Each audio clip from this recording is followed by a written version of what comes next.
Cerise or Tsurugi or Lila Rossi or honestly whatever name she's using today. At this point, I genuinely think if Miraculous gets renewed for another 10 seasons, we're going to find out she's also the principal, the mayor of Paris, and somehow the pigeon guy.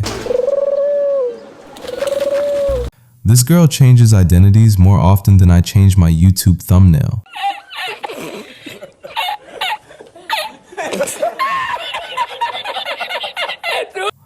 And as ridiculous as that sounds, that's exactly what makes her one of the most fascinating characters in the entire series. Because behind every fake name is someone who understands one thing better than almost anyone else in Miraculous: people. When people talk about the greatest Miraculous villain, the conversation almost always starts with Gabriel Agreste, which makes sense. He was the face of evil for 5 seasons.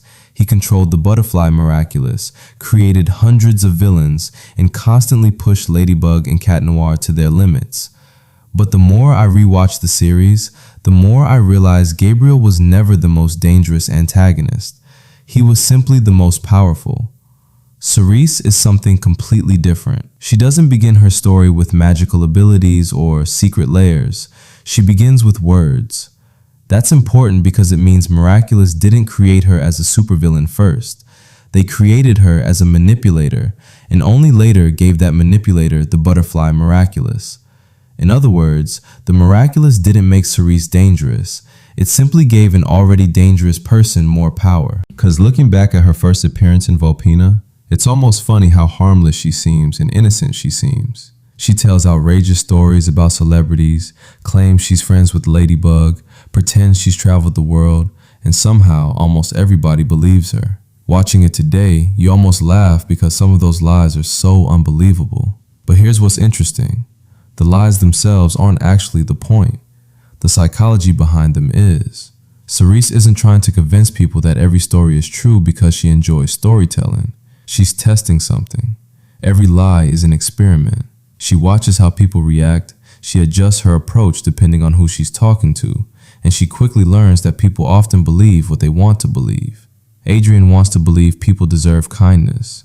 Ms. Bustier wants to believe every student is honest. The class wants to believe they have an interesting new friend. Cerise simply gives each of them exactly what they're already looking for. That, in my opinion, is where Miraculous quietly begins building its greatest antagonist. Unlike Gabriel, who solves problems with Akumas, Cerise solves problems by understanding human behavior. She realizes that controlling people's perception is often easier than controlling reality itself. If everyone believes you're the victim, then it almost doesn't matter what actually happened. If everyone trusts you, then the truth becomes irrelevant. Thomas Astruc has even said that Cerise's character became tied to modern themes of lies and what he described as a post-truth world, where manipulating what people believe can become more powerful than objective facts. That makes Cerise feel surprisingly grounded compared to many animated villains, because her greatest weapon isn't fantasy, but misinformation. As the seasons continue, something else begins happening. Cerise grows, while Gabriel mostly repeats himself. Think about Gabriel's strategy for a second. Someone gets upset, he creates an Akuma, Ladybug wins, and the cycle repeats. But it's very clear that Cerise doesn't operate like that. Every failure teaches her something. After Ladybug exposes her, she doesn't completely disappear, but she develops a personal vendetta. After the multiple times Marinette questioned her, she doesn't simply get mad or something. She does something very smart, which is to start studying Marinette. She figures out who supports her, how to isolate her, and how to slowly destroy her reputation. Episodes like Ladybug Confrontation and the Season 5 storyline show that Cerise isn't just reacting anymore. She's planning several moves ahead. She frames Marinette, manipulates classmates, recruits Chloe when it benefits her, works with Gabriel when their goals align, and abandons allies the moment they stop being useful. Then comes one of the biggest twists in the whole series. We discover that Lila Rossi isn't even her real identity. She's living entirely through fabricated identities. Cerise, Bianca, Iris, Verdi. New schools, different families, different appearances, different contact lenses, different wigs. We then slowly realize something unsettling. We don't actually know who this character is. And honestly, I think that's brilliant writing. Most villains hide their plans. Cerise hides herself. The mystery isn't simply what is she going to do next. The mystery becomes who is she? Even now, after all these seasons, Miraculous still refuses to answer that question completely, making her feel more unpredictable than Gabriel ever was. Season 5 is where Cerise truly surpasses Gabriel in my opinion. She doesn't just manipulate students anymore, she manipulates Gabriel himself. She uncovers his secrets as hoaxer, discovers information about the Agreste family, aligns herself with Chloe and Tomoe when it benefits her, and patiently waits for the perfect opportunity to claim the butterfly Miraculous after Gabriel's downfall. None of that happens because of luck. It happens because Cerise is always observing.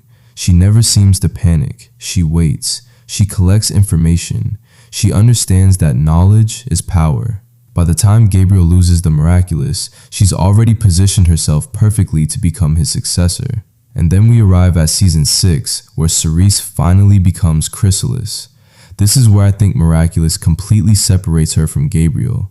Instead of copying Hawkmoth, she immediately changes the rules. She conceals her appearance even from her own victims, disguises her voice, creates improved Ultra Kumas, and carefully hides every possible clue about her identity. She even uses the butterfly Miraculous differently, showing much more creativity and caution than Gabriel often did. In recent episodes, she has manipulated Tomoe, targeted Marinette emotionally, investigated Ladybug's identity with patience rather than desperation, and consistently stayed several steps ahead whenever possible. The show even presents her as someone whose intentions remain hidden from both the heroes and the audience, making her far more unpredictable. That's why I think Cerise has quietly become Miraculous's greatest antagonist. Not because she's stronger than Gabriel, not because she has a more tragic backstory, but because she represents something Gabriel never did: evolution. Every season she becomes smarter, more patient, more manipulative, and more dangerous. She doesn't simply gain power, she learns how to use it better. And perhaps the most frightening part is that we still don't know everything about her. We don't know her true identity, her complete past, or the full extent of her ambitions. Miraculous intentionally keeps part of her hidden, and that's exactly why she works. The unknown is always scarier than the familiar. Gabriel was a villain we understood. Cerise is a villain we're still trying to figure out. And in my opinion, that's exactly what makes her the most psychologically compelling antagonist this series has ever created.